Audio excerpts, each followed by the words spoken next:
आणि पंतप्रधान नरेंद्र मोदी उद्या पुणे दौऱ्यावरती असतील। पुण्यातील एसपी कॉलेजच्या मैदानावर त्यांची मोठी प्रचार सभा पार पडणार आहे। याच सभास्थळावरून तयारीचा आढावा घेतलाय शिवानी पांढरे हिने।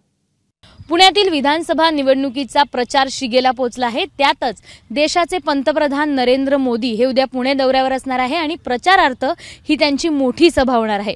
एसपी कॉलेजच्या मैदानावर ही सभा पार पडणार आहे आणि याच सभेसाठीची तयारी सध्या सुरू झाली आहे। माझ्या मागे मोठा एक स्टेज बांधला जातोय, आलिशान असा स्टेज हा बांधला जातोय। मोदींच्या या सभेसाठी हा सगळा स्टेज असणार आहे। याची तयारी आजपासून सुरू झाली आहे।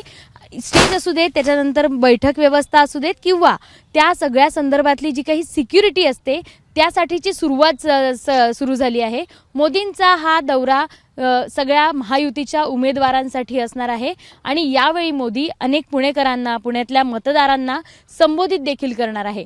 काही दिवसांपूर्वीच पुणे मेट्रोच्या उद्घाटनासाठी पंतप्रधान नरेंद्र मोदी पुण्यात येणार होते। त्यांचा दौरा होता, मात्र पावसामुळे हा दौरा कॅन्सल झाला, रद्द झाला आणि त्यानंतर आता ते पुन्हा एकदा विधानसभेच्या या निवडणुकीच्या प्रचारासाठी ते पुण्यात येणार आहे आणि ते मोठे प्रमाणात मोठी सभा इथे घेणार आहेत। खरं तर राज्यभर मोदींचे दौरे सुरू आहेत विधानसभा निवडणुकीच्या पार्श्वभूमीवर आणि याच विधानसभेच्या निवडणुकीच्या पार्श्वभूमीवर ते अनेक ठिकाणी विरोधकांवर हल्लाबोल देखील करताना दिसत आहेत। मागच्या वेळी जेव्हा नरेंद्र मोदी जेव्हा पुण्यात आले होते तेव्हा त्यांनी शरद पवारांवर निशाणा साधला होता, त्यांना भटकती आत्मा असं संबोधलं होतं आणि यावेळी देखील नरेंद्र मोदी पुण्यात या सभेत पुणेकरांना किंवा मतदारांना काय संबोधित करतील, विरोधकांवर कसा निशाणा साधतील किंवा शरद पवारांवर काही वेगळं बोलतील का, हे पाहणं महत्त्वाचं असणार आहे। त्यासोबतच ही सभा नेमकी कशी पार पडते